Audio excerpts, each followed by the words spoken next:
Tout individu connaît des modifications dans son corps durant son développement et sa croissance. Chez les individus de sexe féminin, les règles ou encore les menstrues font partie de ces changements qui s'observent dans leur corps et qui marquent le début de ce qu'on appelle la puberté. Chaque jour, 800 millions de femmes ont leurs règles. Parmi ces femmes, il y a nos épouses, il y a nos sœurs, nos filles et certainement nos collègues. Donc, les règles sont un phénomène universel, certes spécifique aux femmes, parce que ce sont les femmes qui ont leurs règles, mais qui nous concernent tous en tant qu'êtres humains, en tant qu'acteurs d'une même société. Mais à la vérité, bien que ce soit un phénomène universel, il y a encore beaucoup de tabous, de mythes et de mensonges, de contre-vérités, disons même de silence, parce que parfois on n'en parle tout simplement pas, qui entourent les règles et qui génèrent, qui entraînent pour les femmes et les filles des discriminations, de la stigmatisation, parfois même de l'exclusion dans certaines sociétés. Je m'appelle Miguel Bitie-Kimbamba, je suis consultant formateur en genre, hygiène menstruelle. C'est-à-dire que mon travail consiste à accompagner les organisations, les programmes, les projets à intégrer l'hygiène menstruelle dans leurs interventions, en réalité comme porte d'entrée pour garantir l'équité entre les sexes, l'équité entre les hommes et les femmes, l'équité entre les garçons et les filles dans leurs différentes interventions. Aujourd'hui, on parle de genre et hygiène menstruelle. Alors, de quoi est-ce qu'il est question, premièrement? C'est-à-dire, quel est le lien entre hygiène menstruelle, genre, ou alors en quoi est-ce que l'hygiène menstruelle pose un enjeu en termes de genre? Ça, c'est le premier point que nous allons couvrir. Deuxièmement, qui sont les acteurs, qui sont les différentes parties prenantes de ce qu'on appelle la chaîne du genre et de l'hygiène menstruelle? Quels sont leurs rôles? Quelles sont leurs responsabilités? Et enfin, qu'est-ce que nous pouvons faire? Qu'est-ce que nous pouvons mener comme action, intervention lorsqu'il est question de genre et hygiène menstruelle?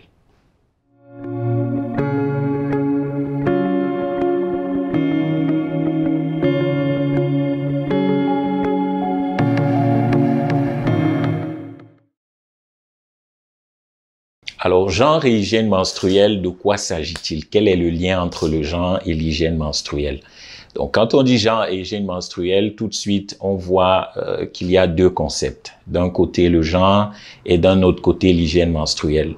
Le genre qui renvoie à toutes les constructions sociales autour des rôles, responsabilités, les pouvoirs, je dirais même les interdits qu'on attribue aux individus en fonction de leur sexe. Par exemple, quand on dit le gésier, c'est pour les hommes, il n'y a aucun fondement biologique qui prédétermine l'appartenance du gésier aux hommes. Donc, c'est clairement une construction et c'est ce qu'on appelle le genre.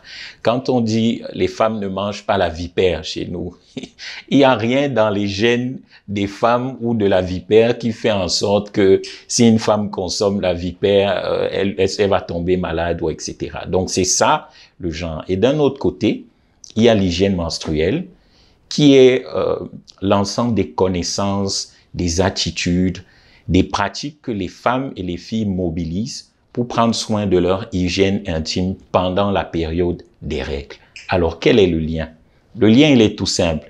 C'est que dans nos sociétés et partout dans le monde, il y a également des constructions que les communautés humaines ont développées autour des menstrues.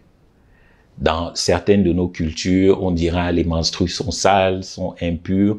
Et quelle est la conséquence? C'est qu'on va attribuer un certain nombre d'interdictions aux femmes, voire même de pouvoir, ça on le verra. Donc on va dire une femme qui a ses règles ne doit pas entrer dans un champ de piment, par exemple. Quel est le rapport? Peut-être ces règles, certains diront, vont faire pourrir le champ de piment. Une femme qui a ses règles ne doit pas entrer dans un champ de pistaches. Au Japon, ils disent les femmes ne peuvent pas devenir chef sushi parce que les règles ont un impact sur la qualité de ces sushis. Il y a des des représentations, des constructions sur les règles qui sont même encore beaucoup plus graves. Des études menées au Burkina Faso ont montré que dans les régions où on pratique l'exploitation minière de façon artisanale, ces artisans miniers estiment que le sang des règles permet de faciliter la trouvaille de l'or. Donc, ils vont prendre les femmes et les filles de leur village qui sont en période menstruelle et ils vont les amener dans ces mines, dans ces espaces où ils comptent exploiter l'or et ils vont les laisser là-bas sans protection pour qu'elles aient leurs règles à même le sol et que ça facilite leur quête, leur travail de minier. Donc, vous voyez les conséquences et vous voyez tout de suite le lien.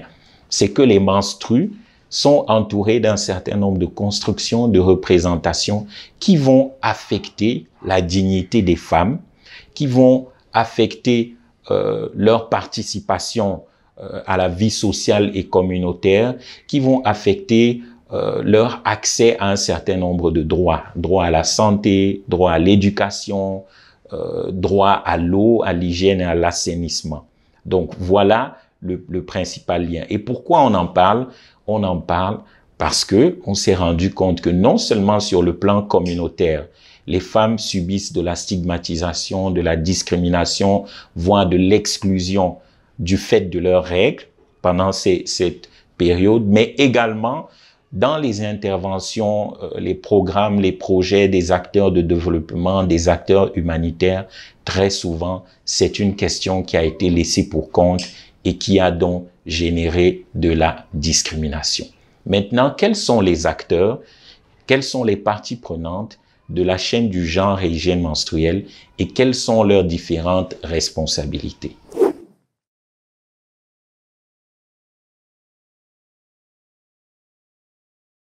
Donc, jusqu'ici, on a clairement compris que l'hygiène menstruelle, au-delà d'être un phénomène naturel, c'est également une problématique qui, dans certains contextes, contribue à accentuer les inégalités entre les hommes et les femmes. Et que le véritable enjeu, donc, quand on parle de genre et hygiène menstruelle, c'est comment travailler à réduire ces inégalités de genre. Alors, pourquoi est-ce qu'on en parle? On en parle parce que les acteurs de développement, qui sont les principales personnes qui suivent, qui vont suivre cette vidéo, ont tendance à oublier, à ne pas prendre en compte ce besoin spécifique des femmes. Au premier rang de ces acteurs, il y a les acteurs du WASH, c'est-à-dire les acteurs du secteur eau, hygiène, assainissement. Prenons un exemple. Lorsqu'on décide d'implanter une infrastructure telle que les toilettes dans une communauté ou dans une école, on peut se dire que, OK, on met les toilettes pour les garçons, pour les filles, il y a de l'eau. Mais s'il n'y a pas d'eau, on va dire, bon, on peut recueillir simplement de l'eau de pluie parce que, bon, à quoi sert cette eau? C'est tout simplement pour évacuer les WC. Mais sauf que, si on tient compte du besoin des femmes de prendre soin de leur hygiène menstruelle à l'école, alors on fera attention à la qualité de l'eau. Parce que les études scientifiques et les recommandations de l'OMS là-dessus sont que la qualité de l'eau pour l'hygiène menstruelle doit être du même niveau de potabilité que l'eau de boisson, c'est-à-dire l'eau qu'on boit. Si on boit de l'eau minérale, de l'eau potable, c'est cette eau-là qu'il faut également pour l'hygiène menstruelle. Et donc, ça va impliquer des coûts dans la budgétisation. Donc, les acteurs du WASH, s'ils ne tiennent pas compte de cela, les femmes et les filles qui sont à l'école ne pourront pas y prendre soin de leur hygiène menstruelle. Conséquence, les études montrent qu'en Afrique subsaharienne, 1 à 2 filles sur 10 manquent de 3 à 5 jours de classe pendant la période des menstrues. Pourquoi? Parce qu'elle sait que à l'école, si jamais elle a eu un flux abondant ce jour-là et qu'elle a besoin de se changer, elle ne pourra pas le faire. Donc, elle ne viendra tout simplement pas à l'école, ou alors, quand elle va se sentir mouillée du fait de ce flux abondant, elle va demander la permission pour rentrer à la maison. Donc, sa scolarité va connaître, comment dire ça, un certain nombre d'inconvénients, un certain nombre de problèmes par rapport à la scolarité des garçons. D'où l'importance pour les acteurs du WASH d'être premièrement sensibilisés parce qu'ils sont les premiers fournisseurs des services qui ont trait à l'hygiène menstruelle. Il peut s'agir de l'eau, il peut s'agir même de la disposition des toilettes par rapport aux communautés. Les études ont montré que dans les camps de réfugiés et dans les communautés hautes, des femmes et des filles parfois subissaient des agressions sexuelles parce qu'elles devaient aller à une certaine distance pour puiser de l'eau, ou alors elles devaient s'éloigner un peu trop de la communauté pour pouvoir prendre soin de leur hygiène menstruelle. Donc les aspects qui ont trait à la sécurité des femmes en rapport avec l'hygiène menstruelle doivent également être pris en compte par ces acteurs du WASH. Une autre chose, toujours concernant ces acteurs, c'est la maintenance et l'entretien des infrastructures d'eau, hygiène, assainissement. Les études ont montré que lorsqu'on confiait la responsabilité aux femmes, par exemple, de prendre soin des forages, des installations d'eau, ces infrastructures non seulement connaissaient moins de pannes, mais même en cas de panne, elles étaient réparées beaucoup plus vite. Pourquoi? Parce que dans la plupart des communautés, ce sont les femmes et les filles qui se chargent de puiser de l'eau. Et puis également, dans la plupart des cas, les femmes et les filles prennent un peu plus soin de leur hygiène. Donc, elles sont les principales utilisatrices de ce service. Et donc, elles seront les premières à subir si jamais l'infrastructure fonctionne mal. Donc, si les intervenants du WASH arrivent dans une communauté et partent du présupposé que ce sont les hommes qui prennent les décisions et disent « on va confier aux hommes la responsabilité de cette infrastructure », très souvent, ces infrastructures ne mettent pas long, les pannes ne sont pas signalées suffisamment à temps aux partenaires qui peuvent apporter la maintenance et tout ce qu'il faut pour les réparations. À côté des acteurs du WASH, il y a également les acteurs du secteur de l'éducation. Parce que l'hygiène menstruelle, les menstrues en tant que telles, je l'ai dit à l'entame de cette vidéo, sont entourés de représentations qui stigmatisent, qui discriminent, qui excluent les femmes. Donc, il y a un gros travail de déconstruction de ces mythes, de ces préjugés qui entourent les menstrues pour apporter la bonne information. La bonne information, c'est l'information scientifique autour des menstrues. C'est quoi biologiquement, scientifiquement les menstrues? Et ça, c'est donc un travail d'éducation par l'intégration dans les curricula de formation.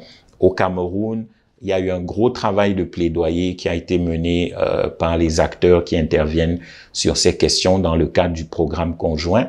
Et l'un des résultats, c'est que aujourd'hui au Cameroun, l'hygiène menstruelle fait partie des curricula de formation, d'enseignement dès l'éducation de base, c'est-à-dire dès l'école primaire.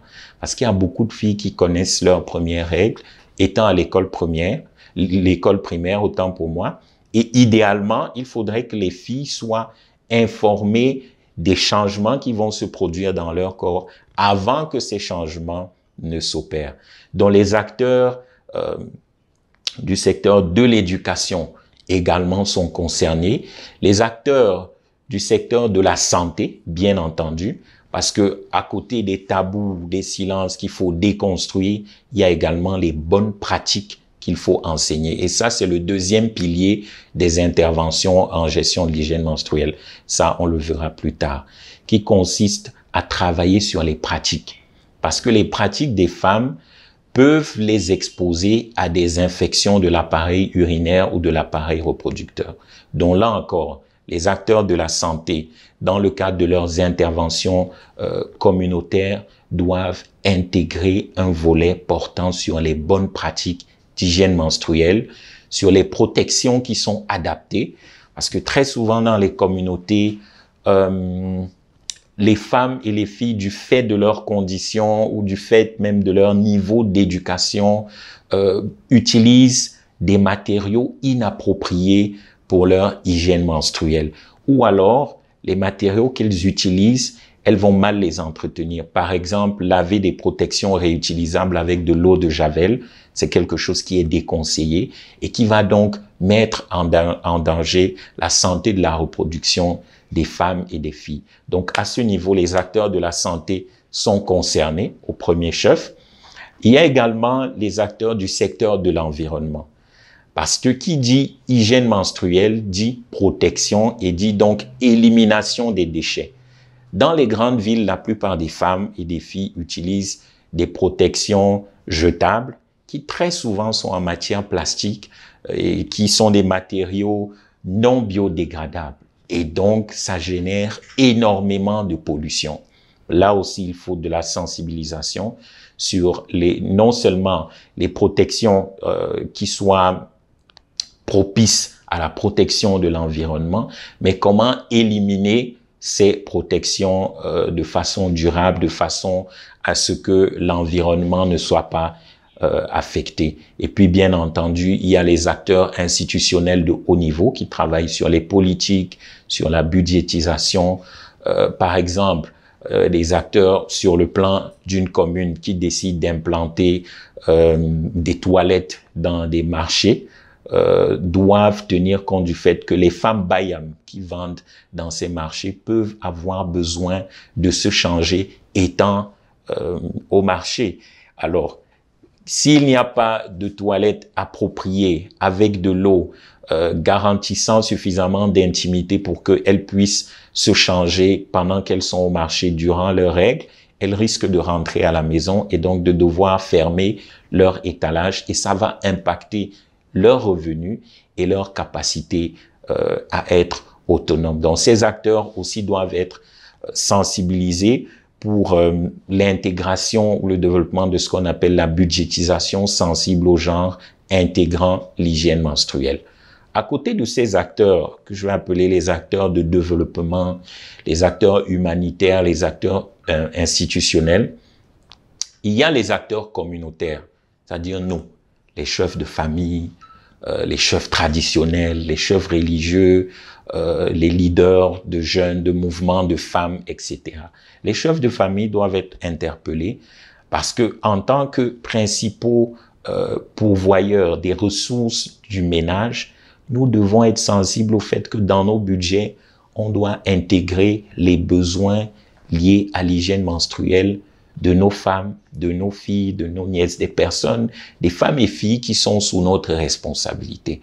Par exemple, quand un père de famille décide de donner de l'argent de poche à ses enfants, pour les filles, il faudra prévoir que peut-être elles auront un surplus parce que il faut les matériels nécessaires pour leur hygiène menstruelle. Les leaders communautaires, les chefs religieux doivent aussi être sensibilisés parce que très souvent, les religions, malheureusement, contribuent à véhiculer cette image de saleté, d'impureté qui entoure les menstrues et qui vont donc discriminer les femmes ou les rendre, ou qui ont tendance à rendre les femmes inférieures aux hommes parce que oui, chaque mois, elles sont souillées, elles sont impures. Dans les établissements scolaires, dans la communauté, les garçons aussi doivent être sensibilisés parce que très souvent, c'est à travers eux que sont véhiculées les moqueries qui vont affecter le sentiment de dignité, le sentiment d'estime de soi des filles. Donc, c'est vraiment une question aujourd'hui transversale, je dirais même globale, qui concerne à peu près tous les acteurs de développement et les acteurs communautaires. Maintenant, en termes d'intervention, très concrètement, qu'est-ce qu'on peut mener comme action en rapport avec le genre et l'hygiène menstruelle? Donc, en termes d'intervention, il y a beaucoup de choses qui peuvent être faites. On peut travailler déjà sur le plaidoyer à l'attention des politiques, des acteurs institutionnels pour l'intégration de la gestion de l'hygiène menstruelle dans les politiques qui ont trait au genre, à la santé, l'éducation de base, l'environnement, etc. On peut faire des interventions qui auront trait à la formation de formateurs. Là-dessus, une panoplie d'outils ont été développés par ONU Femmes et le programme conjoint, la roue des menstrues, le kit en grandissant, le manuel de formation des formateurs. On peut également travailler à la sensibilisation des femmes et des filles dans les communautés, dans les lycées, suivant une méthodologie qui a aussi été développée par ONU Femmes et le WSCCC, qui s'appelle l'approche par le labo GHM, qui est une approche en 3 étapes. Premièrement, briser les silences et les tabous autour des menstrues, où on va parler de tous les mythes, etc. Deuxièmement, aborder la question des bonnes pratiques et des protections qui sont adaptées. Et troisièmement, l'élimination des déchets. À côté de la sensibilisation, on peut aussi mener des actions consistant à distribuer des kits d'hygiène menstruelle ou ce qu'on appelle souvent des kits de dignité directement aux bénéficiaires. Ça peut être dans des établissements scolaires, ça peut être dans les prisons, ça peut être dans les communautés hôtes de réfugiés, ça peut être à l'attention des femmes et filles déplacées internes dans un certain nombre de communautés. Il peut même s'agir d'interventions de business development. Il y a des communautés dans lesquelles les femmes ont été formées à la création d'activités génératrices de revenus par la confection des protections réutilisables. C'est-à-dire qu'on les forme sur comment fabriquer des protections menstruelles et comment développer un business là-dessus. Au Cameroun, vous avez une grosse organisation comme Camerpad qui travaille là-dessus, qui fabrique et commercialise les protections pour l'hygiène menstruelle des femmes.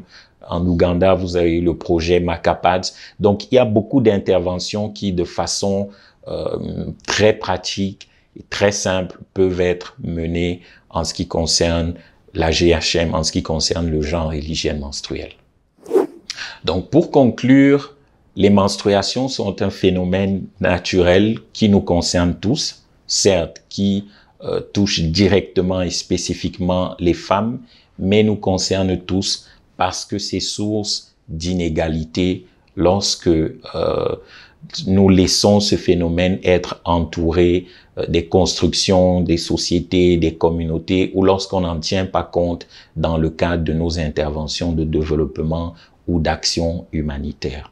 Donc, chacun d'entre nous est interpellé à agir à son niveau, qu'on travaille dans le secteur de la santé, dans le secteur de l'eau, hygiène, assainissement, dans le secteur de l'éducation, de l'environnement, qu'on soit un simple acteur communautaire, un chef de famille ou un acteur de haut niveau qui travaille sur le plan des politiques, sur le plan de la budgétisation.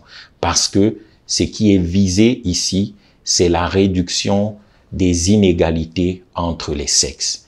L'hygiène menstruelle, les menstrues sont un phénomène naturel qui ne devrait pas être une source d'inégalité entre les hommes et les femmes. Et donc, pour terminer, je vais vous inviter, vous qui me suivez, à répéter avec moi ce serment pour les femmes et les filles.